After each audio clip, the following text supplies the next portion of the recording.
Hi hello welcome to GRTV. ఎన్నికల్లో Telugu Desam party దిగజారుడు రాజకీయం చేసింది.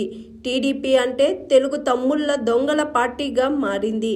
టీడీపీ పార్టీ ఎన్టీఆర్, చంద్రబాబు, లోకేష్ హయాంలలో ఒక్కో రకంగా వ్యవహరిస్తుంది. చేతగాని రాజకీయాలతో దొడ్డిదారిలో పదవులు తెచ్చుకుంటున్నారు. ఇలాంటి వారికి ప్రజలే తగిన సమయంలో సరైన గుణపాఠం చెప్తారని వైఎస్ఆర్సీపీ ఎస్సీ ఎస్టీ సెల్ అధ్యక్షులు టీజేఆర్ సుధాకర్ బాబు అన్నారు. నెల్లూరు కార్పొరేషన్ లో 54 డివిజన్లుంటే 54కి 54 వైఎస్ఆర్సీపీయే గెలిచింది.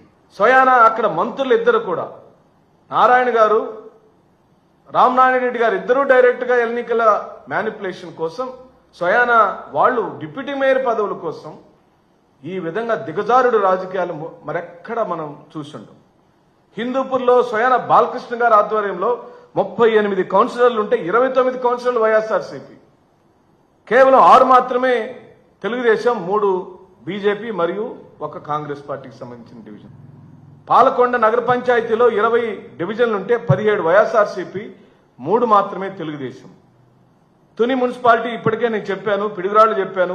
నూజివీడులో 32 ఉంటే 25 వైఎస్ఆర్సీపీ. బుచ్చిరెడ్డిపాలెం మున్సిపాలిటీలో 20 కౌన్సిలర్లు ఉంటే 18 కౌన్సిలర్లు వైఎస్ఆర్సీపీ. నందిగా మున్సిపాలిటీలో 20 ఉంటే 13 వైఎస్ఆర్సీపీ. మొత్తం 57. గుంటూరులో ఉంటే 46 వైఎస్ఆర్సీపీ, 9 మాత్రమే టీడీపీ, 2 అదర్స్. ఇంకెక్కడుందండి నీకు బలం? ఎక్కడుంది?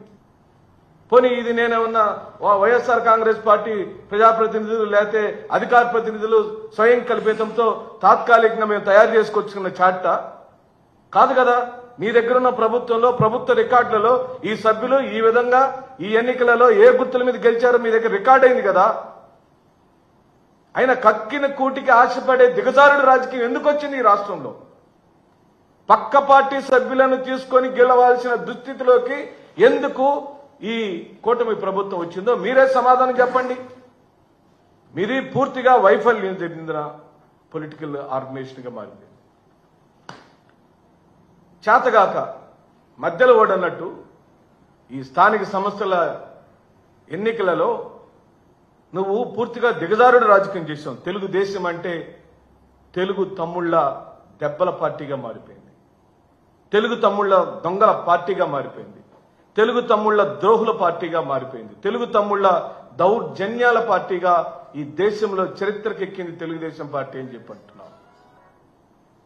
తెలుగుదేశం పార్టీ పునాదులు, తెలుగుదేశం పార్టీ యొక్క భావాజలం ఎన్టీఆర్ స్థాపించినప్పుడు ఒకలాగా, నారా చంద్రబాబు నాయుడు గారి హయాంలో ఇంకొకలాగా, ఈరోజు లోకేష్ గారి హయాంలో ఇంకొకలాగా నడవటం అనేది ప్రజలు చేతగా స్పష్టంగా చూస్తున్నారు. చేతగాని రాజకీయాలతో దొడ్డిదారిని గెలుచుకోవాల్సిన అవసరమే ఉంది. ఓ వైస్ చైర్మన్ గా వైఎస్ఆర్సీపీ వాళ్ళు మళ్లీ తిరిగి ఎన్నిక కాబడితే ఎట్టాగా రాష్ట్రంలో నీ అధికారంలో ఉంటేనే నీ దగ్గర అధికారం ఉండినప్పుడు ఓ వైస్ చైర్మన్ ఏం చేయగలుగుతాడు? ఈ రోజున బరితెగింపు రాజకీయాలు పూర్తిగా రాజ్యాంగ ఉల్లంఘన జరుగుతుంది. చరిత్రలో ఎక్కడా లేదు. బ్రిటిష్ పరిపాలనలో కూడా ఇంత ఘోరమైన ఎన్నికలు ఎప్పుడు జరగలేదు. ఇది కూటమి ప్రభుత్వ ఘోర వైఫల్యంగా మేము భావిస్తూ, మీరు ఎన్ని అరాచకాలు చేసినా ఈ విధమైనటువంటి పోకడలతో పోతే ప్రజలు బుద్ధి చెబుతారని ఈ సందర్భంగా నేను మనవి చేస్తూ, మీరు ఎన్నిసార్లు ఏ విధమైన దొడ్డిదారితో ఎన్నికలు చేసినా, దౌర్జన్య రాజకీయాలు చేసినా, ఫ్యాక్షన్ రాజకీయాలు చేసినా, కొట్లాట్లు చేసినా, రౌడీజం చేసినా, గుండాయిజం చేసినా, నా ఫ్యాన్ గుర్తు మీద గెలిచిన సభ్యుడిని నువ్వు తెలుగుదేశం పార్టీ సభ్యుడిగా నువ్వు మార్చలేవు. కేవలం నీ అధికార మదంతో నీ దగ్గర అధికారం ఉంది కాబట్టి ఈ రోజు నా సభ్యుడిని నీ పక్కన చేర్చుకొని నువ్వు నీ అనుకూలమైనటువంటి సభ్యుడిని ఆ స్థానంలో కూర్చోబెట్టే ప్రయత్నం చేస్తావు. కానీ ఆ సభ్యుడు వైఎస్ఆర్సీపీ వాడు. ఎందుకంటే నీకు ఆయా స్థానాల్లో వచ్చిన సభ్యుల సంఖ్య గుండు సున్నాగా మేము అభివర్ణిస్తాం. ఆ గుండు సున్నాలని మా సభ్యుల్ని తీసుకొని, నా దగ్గర గెలిచిన సభ్యుల్ని తీసుకొని నువ్వు నీ సంఖ్యాబలాన్ని తాత్కాలికంగా చూపించుకుంటావు. నీ ఎన్నికలు కూడా నిన్న 2024లలో నీ ఎన్నికల తీరు కూడా ఆ విధంగానే లేని బలాన్ని మీరు చూపించి దొడ్డిదారిన ఎన్నికలు గెలిచారని సందర్భంగా మనవి చేస్తాం. ఇది మీ ఘోర రాజకీయ దిగజారుడు రాజకీయాలకు పరాకాష్ఠగా. అంటే ఓ అసెంబ్లీని పరిపాలించమని మీ చేతికి ఎక్కువ మంది అవకాశాలు ఇచ్చారు, ఓ మున్సిపాలిటీని పరిపాలించమని మాకు అవకాశాలు ఇచ్చారు, ఓ డివిజన్ని వార్డుని పరిపాలించమని మా సభ్యులకి అవకాశం ఇచ్చారు.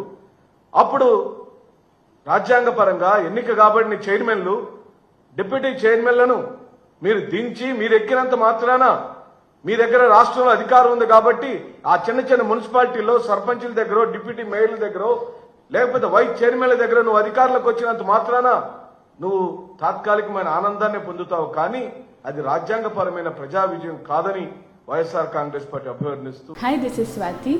లైక్ చేయండి, షేర్ చేయండి, కమెంట్ చేయండి అండ్ సబ్స్క్రైబ్ చేయండి GRTV. Hi, this is Monica. Please like, share and subscribe GRTV.